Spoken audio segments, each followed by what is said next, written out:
Hey, guys. Welcome back and happy Wednesday. All right, guys. Well, we have another round in case of shots fired because, well, Ryan Seacrest is supporting the hell out of CNN right now when it comes to limiting Andy Cohen. And I don't know if you guys remember last year when Andy Cohen did New Year's Eve, he was slamming Ryan Seacrest as a loser. I mean, on air. Yeah, this is probably a problem. Okay, so before we jump in, if you guys haven't already, go ahead, smash that like button. If you're not subscribed, get subscribed. Don't forget to hit that notification bell. And if you guys want, I sat down with Jason's mom for a chat for Hot Messy Podcast that you can go check out on our YouTube channel, on Hot Messy Podcast YouTube channel, because it's fun. And we talk about his douchey exes. Yeah, with that, guys, let's jump right in. It's time for all your binge-worthy pop culture news. Welcome to Up and Adam. All right, guys. So according to Page 6, Ryan Seacrest voiced his support for CNN's decision to limit Andy Cohen's drinking on New Year's Eve. I mean, Andy Cohen said on Watch What Happens Live, "I will not be stopped. I will not be limited." We'll find out. 1 year after the Bravo star referred to Seacrest's performers as a group of losers. "I don't advocate drinking when one is on the air," the longtime host of ABC's Dick Clark's New Year's Rockin' Eve told Entertainment Weekly on Monday. "I don't know how that started as a tradition, but it's probably a good idea to scale back." And he said CNN. Each year, Andy Cohen and his best friend, Anderson Cooper, team up and imbibe throughout the evening celebrations, which ultimately take a hilarious turn when Andy Cohen gets drunk enough to insult high-ranking officials such as former Mayor Bill de Blasio.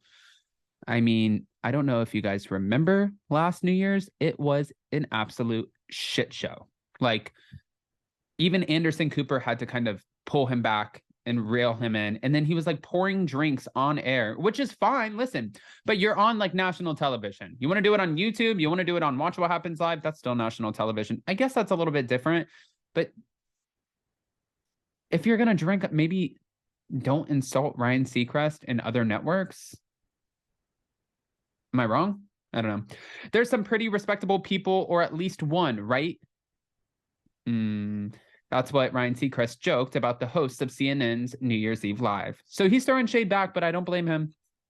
"I think there's a serious journalist and then a friend of mine who has a lot of fun, but it's probably a good idea to scale back." Seacrest blamed Andy Cohen's insults last year, of which he was a victim, on the alcohol. "I don't think that they would say what they said about our performers if they weren't drinking." That's what he went on to explain. And when Andy Cohen emerged from what must have been a severe hangover at the top of 2022, he issued pretty much a big apology to Ryan Seacrest and the ABC staff.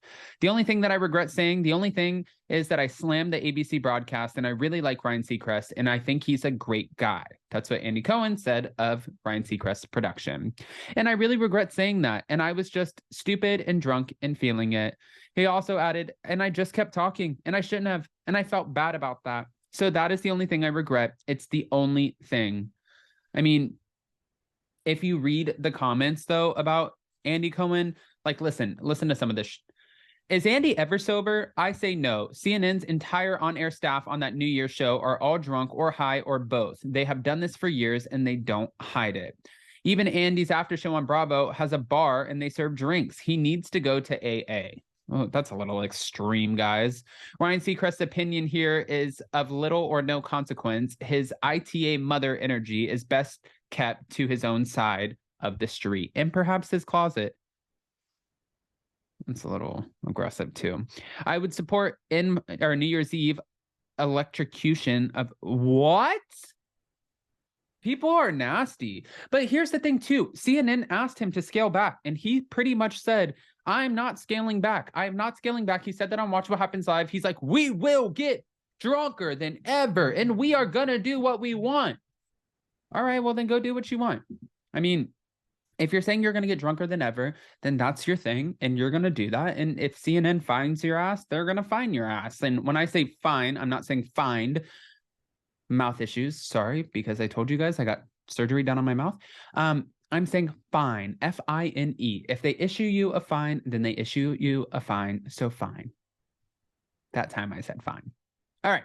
But also, I mean, it's totally up to Andy Cohen this year, because if he completely just disrespects CNN and doesn't listen to them and he gets obliterated, it's probably going to be bad news in the last time that he ever does New Year's Eve. And I have a feeling that they probably would have dropped him this year, but I think Anderson Cooper most likely advocated for him to stay on. But I don't know. I want to hear what your guys' thoughts are about this. Listen, I like a drunk Andy Cohen. I think he's a lot of fun. I just think that this is a job, and I do question it a little bit, which is funny because even at BravoCon, at the after party at the Gansevoort, he wasn't even that wasted. So you choose. I don't understand. I'm confused. But go ahead and comment below and let us know what you think. And before you go, more importantly, don't forget a new episode of Hot Messy Podcast is out now, and it's with me and Jason's mom. So you can go check that out anywhere you get your podcasts, or if you want the video version, you can go exclusively on Hot Messy Podcast on YouTube. And then we're posting community polls. We're getting ready for New Year's Eve as well, just like Andy Cohen, except we're going out of town, and I think we're spending it in Orlando, but I'll keep you guys posted just to see what we have. We don't have any new shows this week, guys. No Potomac, no nothing. We do have a special guest for the podcast on Friday, though. But Jason's calling me, so I gotta go. Love you guys. Smash that like button, get subscribed, hit that notification bell, and we'll see you next time. Bye.